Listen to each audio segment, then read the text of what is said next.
Did you know the Bible talks a lot about investing? And that saving isn't investing. Saving is more what they call storing. So good morning. Let's talk about Proverbs 27 for day 27. The verses that caught my attention this morning are verses 23 through 27, the end of the chapter, where it talks about be diligent to know the state of your flocks and attend to your herds, for riches are not forever, nor does a crown endure to all generations. When the hay is removed and the tender grass shows, and the herbs of the mountain are gathered in, the lambs will provide your clothing, meaning selling them, and the goats the price of a field.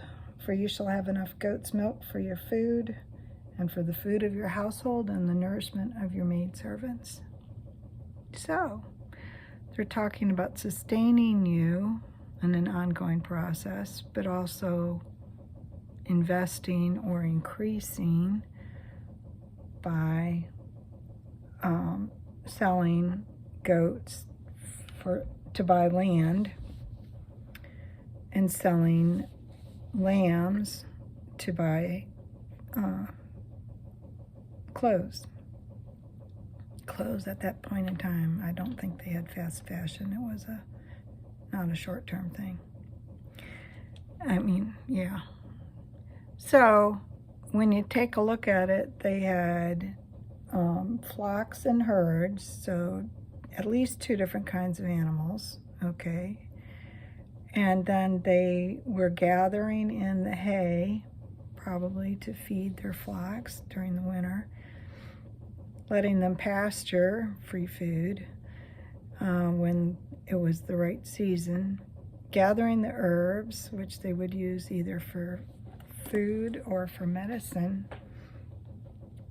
and then selling the lambs. Now notice that they're not selling the mamas. They're not selling their cash generators, okay? And I would bet that they sold the male lambs, simply because the female babies could have more babies, okay? I'm just speculating. And goats, okay, that was also feeding their household from the goat's milk, or they would sell goats to buy land. But the thing it's talking about is, I don't think God's a believer in passive investing in the sense of just tuck it on the shelf and never look at it. Okay, he wants you managing your resources. But I also think he doesn't want us churning them. Things need a chance to settle. There's a season to sell and buy. But in between is nurturing and maintenance so that you have something the next season to sell, buy, and to support yourself. So I think of this often when I read, every month when I read this proverb, because I think of the diversity of income streams that it's talking about.